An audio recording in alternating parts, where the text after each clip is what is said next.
وہ ہم کو ثواب ملتا ہے، مدد کرتے، یہ پڑھ لو شاید خدا رحم کر دیں، نمازیں پڑھو اللہ کو راضی کرو، خاص وظیفہ ہے تو خاص وظیفہ یہی ہے، نماز سے بڑھ کر خاص وظیفہ ہو سکتا ہے؟ نماز خدا سے ملاتی ہے، نماز انسان میں اللہ کی اتنی محبت پیدا کر دیتی ہے، اللہ اس کی زبان ناک اللہ کی قدرت کام کرتی ہے، اس سے بڑا وظیفہ ہے؟ حدیث شریف میں آقا جی نے کیا کہا؟ اللہ تعالیٰ فرماتے ہیں میں بندہ میرے قریب نہیں ہو سکتا مگر وہ چیز سب سے زیادہ قریب ہوتی جو میں نے اس کو حکماً کہا ہے، فرض یعنی یہ نمازوں کو آگے پیچھے کرنا، جماعت سے نہ پڑھنا، قضا کرنا، سارا دن تسبیح پڑھ رہا، مسئلہ کھٹائی میں ہے، ایسے نہیں کرنا، تو نماز سے بڑا وظیفہ ہو سکتا ہے۔ آقا جی اتنے نفل پڑھتے تھے آپ کے پیر سوج جاتے تھے۔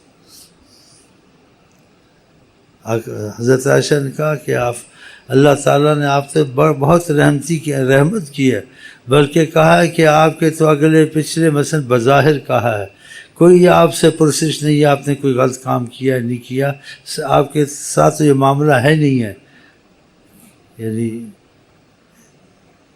سوال جواب کا، آپ تو رحمت العالمین ہیں، پاک ہیں گناہوں سے۔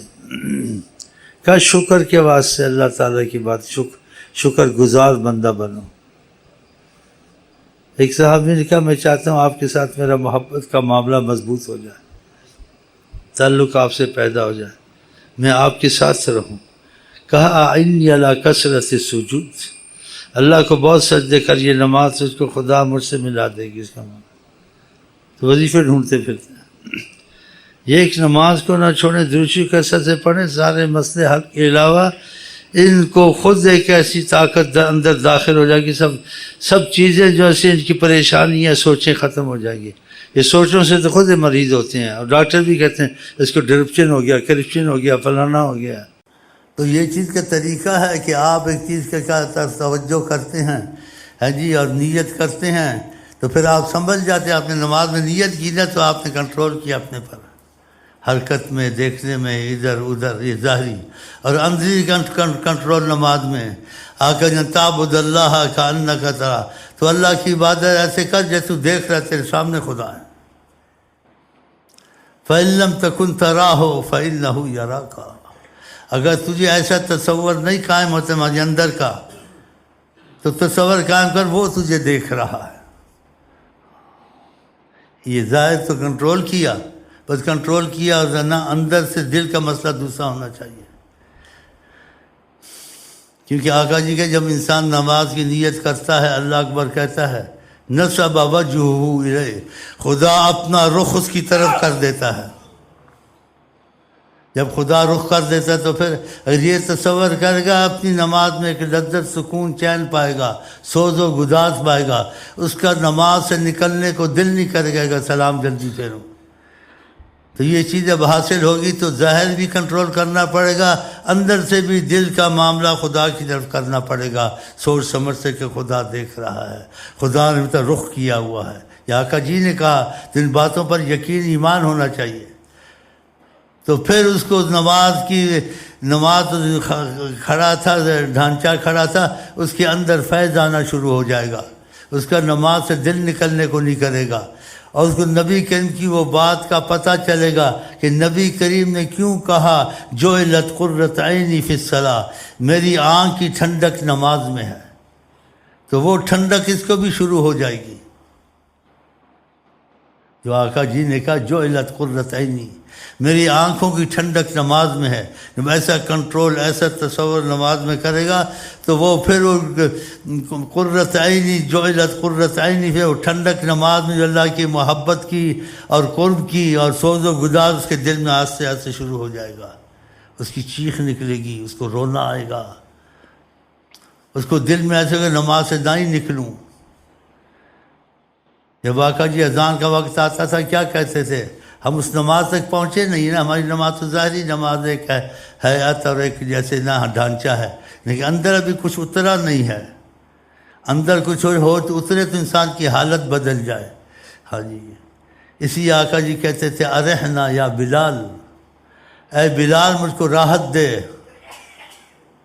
کیوں راحت دے؟ کہ اذان دے میں نماز پڑھوں. دیکھا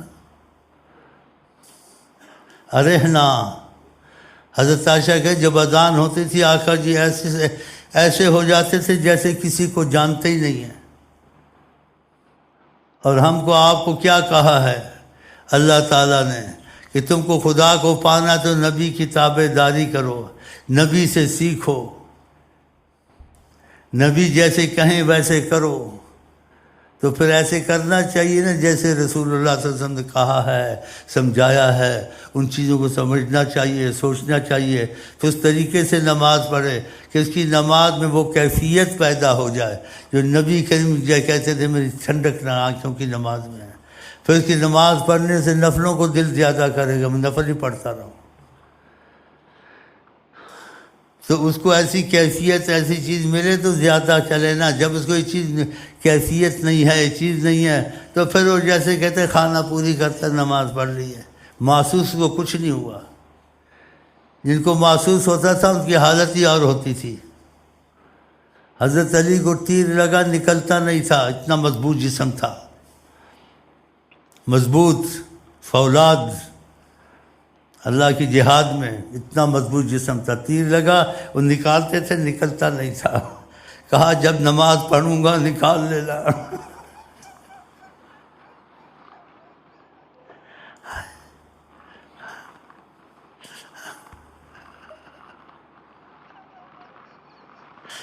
کہا جب نماز پڑھوں گا حضرت علی نے کہا یہ تیر نکل جائے گا. کوشش کرتے تھے، پھنسا ہوا تھا، مضبوط جسم تھا، فولاد خدا کی، لیکن اللہ کے سامنے پگھل جاتے تھے. وہ کیفیت، وہ رحمت نازل ہوتی تھی. ہاں جی جیسے آدمی پانی ختم ہو جاتا ہے. پھر آپ نے نماز شروع کی، تیر نکالا، آرام سے نکل گیا. ہم لوگ ایسے ہیں، صورت تو نماز کی قائم ہے، سب ہے، اندر سے ہم لوگ ویسے ہی بھوکھلے ہیں. لیکن پھر کچھ محنت کرنی چاہیے، ظاہر اپنا قائم کرنا چاہیے کہ تم کسی کے سامنے ہو، تمہارے کنٹرول ظاہر جسم پہ ایسا کرنا، ایسا نہیں ہونا چاہیے. کہ نیت کر لی نماز کی، اور اندر دلی تصور اس طرف کہ خدا تم کو دیکھ رہا ہے، خدا نے رخ تم کو دے دیا ہے. اب خدا تم کو رخ دے، تم ادھر ادھر تو سوچو تو پھر کیسے نماز میں آئے گا. نصب وجہہ الیہ، بہت ایسے جملہ ہے، انسان سوچتا ہے تو جیسے انسان دہل جاتا ہے کہ خدا رخ دیتا ہے. اس لیے کا نماز میں ادھر ادھر نہ دیکھے، آسمان کی طرف نہ دیکھے، جیسے گھڑی آسمان کو نہ دیکھے. ہو سکتا ہے اس کی آنکھیں خدا لے لے، واپس ہی نہ آئے. بعض لوگ اس وجہ سے بھی اندھے ہو جاتے ہیں کہ اوپر دیکھتے ہیں. ایسے بھی حدیث میں آئے، ہو سکتا ہے خدا اس کی آنکھیں لے لیں، اس کی واپس خدا آنکھیں نہ کرے. تو ان چیزوں کو تصور میں رکھیں. نیا بھائی کو تو کچھ نہیں ہوتا، برا منائیں گے، لیکن یہ پرانا اس کا یہ حال ہے. نئے کو میں کیا کہوں، یہ بیٹھا ہو ڈاکٹر صاحب